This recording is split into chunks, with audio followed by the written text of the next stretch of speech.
All right, welcome back to my guitar YouTube channel where I teach you how to play guitar. This is a lesson on strumming, so how to strum, and it goes like this. So you want to keep a constant down, up motion like this, and then sometimes you hit the strings, sometimes you don't, like this. See, I'm maintaining this constant motion whilst sometimes hitting the strings, sometimes not hitting the strings. So here's a really good strum pattern that you can start off with. It might be too hard at the beginning, but it sounds like this. Okay, and then it repeats. So repeating, it sounds like this.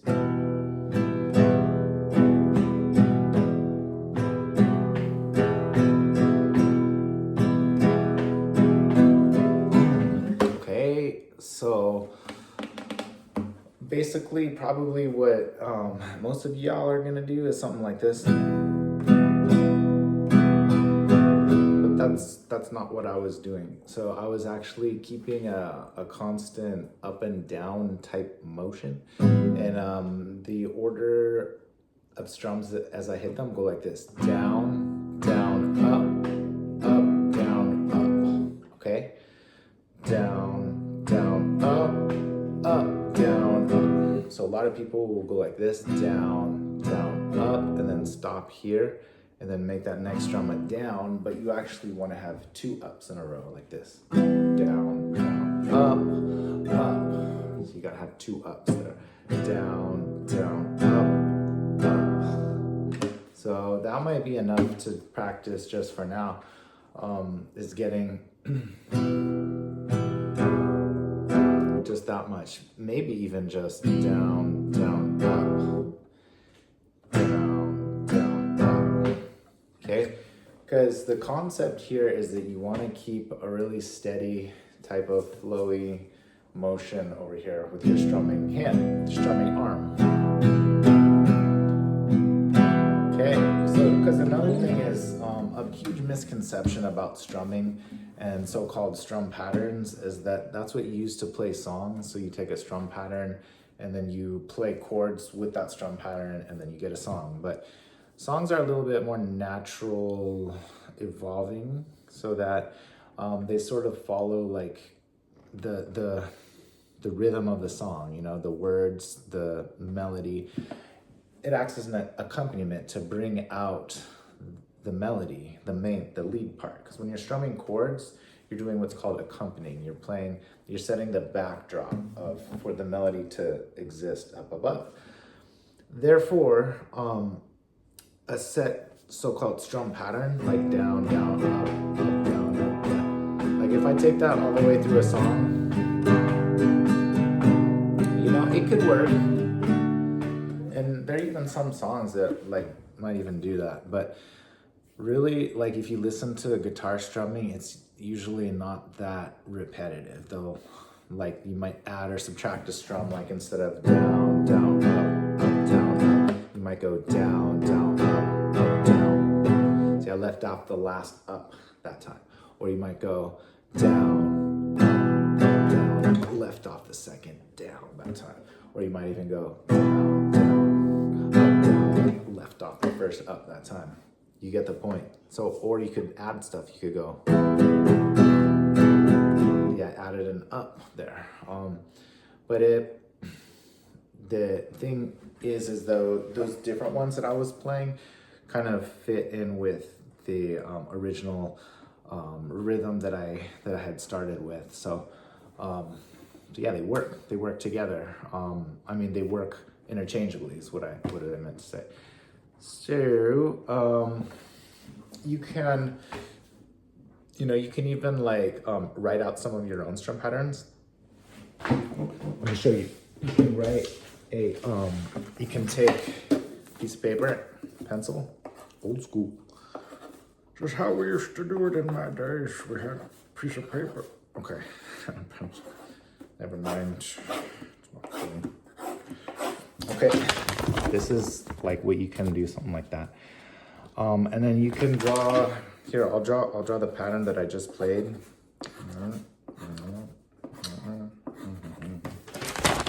See, this is the one I just played. Down, down, up, down. See, notice there's nothing on this beat. See, normally there'd be a down. See, downs are always on the beats. Okay, so like if I were to just fill every tune in, it would look like this. Down, up, down, up, down, up, down. That's what your arm is gonna be doing. So, and then the way you get those rhythms is you miss the strings. You're still coming back up here because you have to come back up here to hit this next one as a down. So you're just lifting your pick slightly out, or your fingers, whatever, so you don't touch the strings. And then you come back down and then you do touch them on this one, okay? So that's how you should think of strumming. You shouldn't think of like start, stopping, and like this is how a lot of people start strumming. Like, it looks like that. So you can see it's really goofy. So don't do that. I'm gonna draw another one just randomly. Let's go random. Yo, this is so random. Oh my god. I mean, there's only so many different ways you can do it, but there's a random one. Down, down, down, up, up. That's what it would sound like. It would sound like this. Down, down, down. Okay, and then you want to repeat these too. So down, down, down, down, down. So that's kind of, yeah, whatever. I mean, they're not all gonna be like epic, but it's actually not. What makes them sound cool is not actually like the order or the arrows that you pick. It's how you play them.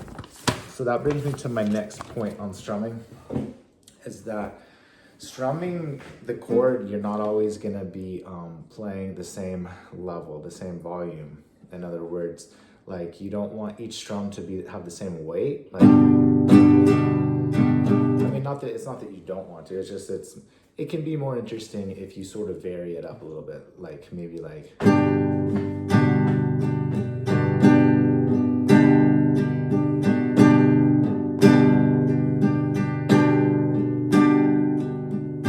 So you could hear some of them. I was really like bringing them out so they're closer to your ears.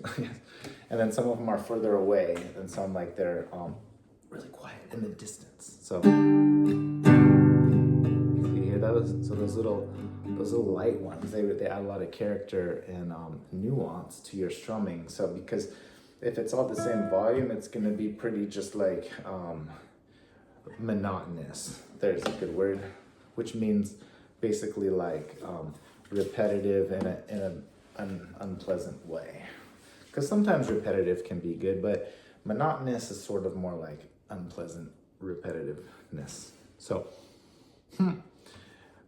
the other thing is, okay, one more thing. This is getting a little bit more advanced, but why not? Let's just plant some seeds that might sprout later on in life. You don't always have to strum all of the strings that are in a chord. Like let's say the G chord, right? You're supposed to play all of these notes. That's a G chord. Well, yeah, I mean, sort of. But you can also just hit a couple notes, like just the top notes, just the bottom notes. You could do something like.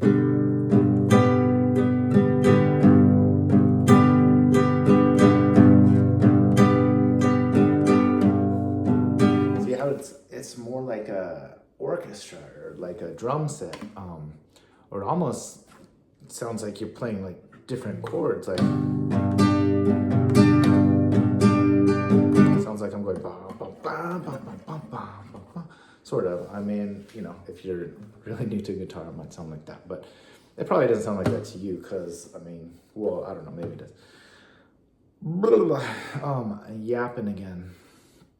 Okay, so that's it. So 3 things to take away from this lesson. 1, strumming should be like this, like don't break from this for now. Sometimes, you know, later on in the future, you can like kind of break from that, do like double time, like quick little things, and then go back into it. And you know, get like funk it up a little bit more, get funky with it. But for now, just try to get steady with it and be like a clock, just like like, you know, for what it's worth. Okay, number dos is you're gonna do, you're gonna change up the dynamics, okay? Meaning like how loud you strum. Some strums are gonna be loud.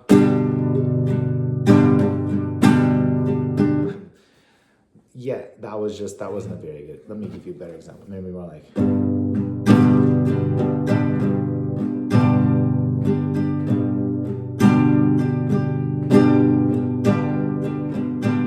Okay, so there we go. So changing up the volume, and then the third thing is changing which strings that you strum when you strum a chord. Don't think.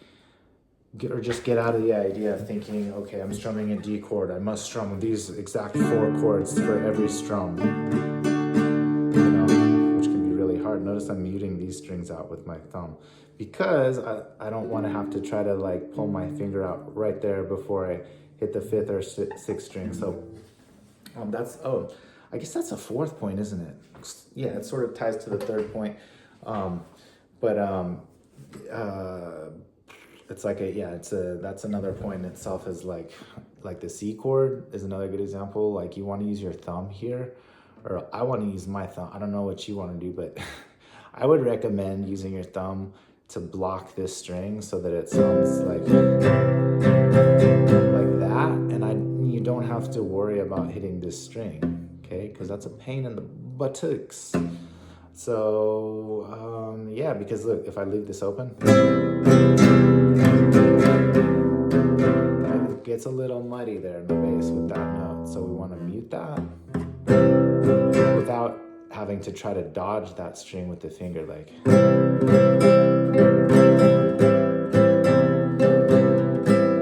That's not even fun anymore. So, but this is. Just kidding. I mean, it is fun. I'm not kidding about that, but I'm just like being goofy. I don't know. I'm a goofy person, whatever. I guess that's it. Yeah, so enjoy, have fun, practice.